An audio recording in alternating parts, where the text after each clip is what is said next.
Thank you very much for having me and sending me the questions. So I'll answer them one by one. So, in regards to the main causes of the recent escalation between India and Pakistan, well, the immediate cause was the Pahelgam incident, in which 26 Indian tourists were brutally murdered in a terrorist attack, and India, without any evidence, blamed Pakistan. But there's a history of conflict between these two great powers, which I think needs to be observed when analyzing the India Pakistan dynamic. I think this cross border terrorism is an issue on both sides. Days before the Pahelgam incident, we saw the Jafar Express attack in Pakistan, where Pakistani civilians were killed, over 30 in a train hijacking. And Pakistani security forces did find evidence of Indian involvement, but things did not escalate to that level. Even previously, we've been seeing Indian involvement in terrorism in Balochistan, which is Pakistan's largest province. The Pakistani military spokesperson has shared a lot of evidence of Indian involvement in terrorism in Balochistan and in KP. So, this is the immediate context, but also it seems that India is trying to establish regional hegemony in this region, and it is trying to ensure a dominance in regards to the Kashmir conflict. Now, previously, India ceased India ceased the semi-autonomous status of Jammu and Kashmir, and it took away the rights of the citizens there, which are majority Muslims. So India is trying to strip more of their rights, and they're trying to open another front against Pakistan, possibly to pacify their domestic audience. So I think these are some of the main causes behind the recent escalation. And how serious is the risk of further military confrontation? I think it is extremely serious.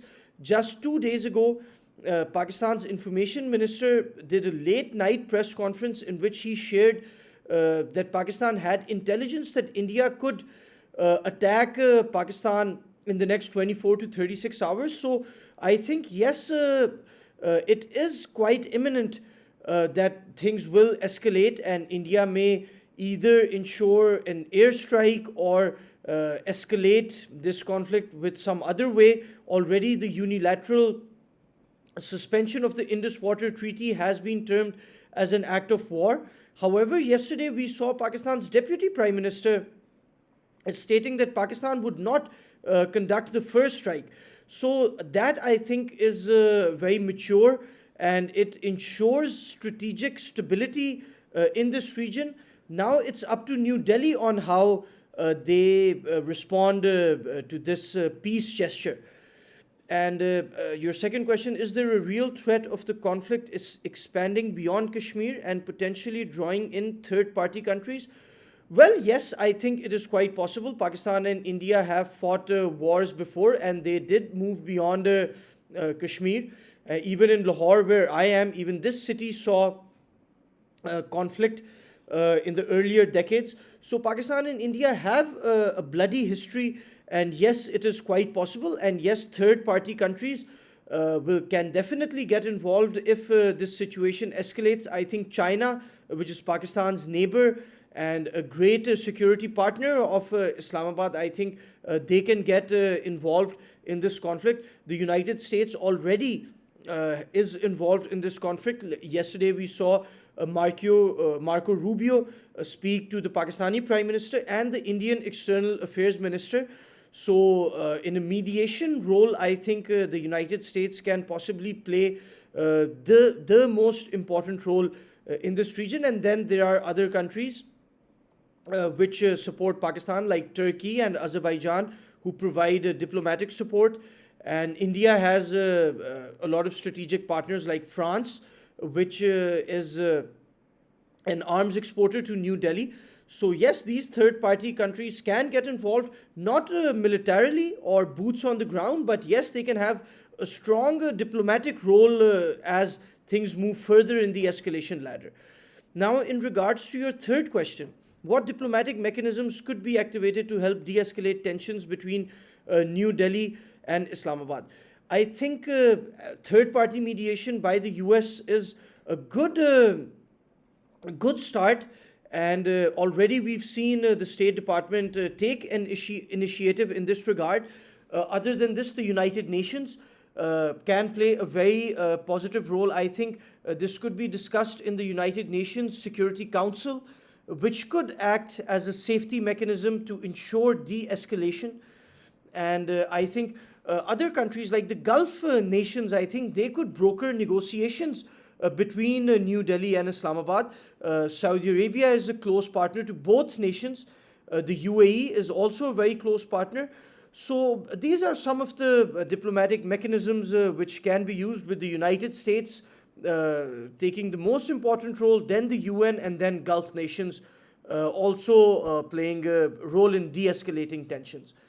And now your last question. How significant is the nuclear factor in this standoff, and to what extent does it act as a deterrent against full-scale war? Well, I think it is the most significant factor, because since these two countries are nuclear powers, they have mutually assured destruction. So if this conflict escalates to a certain extent where either party thinks that the nuclear element should be introduced, I think it is guaranteed that there will be a nuclear attack on both countries, which I think does act as the biggest deterrent.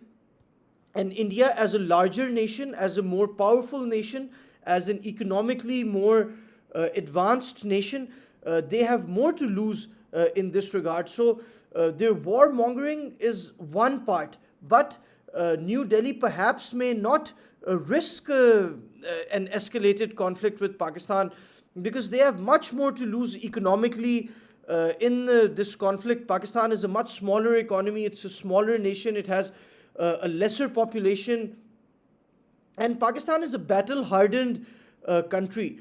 And the Pakistani nation is militaristic in the way that, every citizen of Pakistan is considered a soldier in this war. But in regards to India, they have a more passive population, which does not play to their advantage. So overall, I think that yes, the nuclear element is the guarantor of peace in this region and the world at large. And other countries, other nations should play a role in ensuring that nuclear deterrence succeeds and diplomacy succeeds, and this does not escalate into a full-blown nuclear conflict.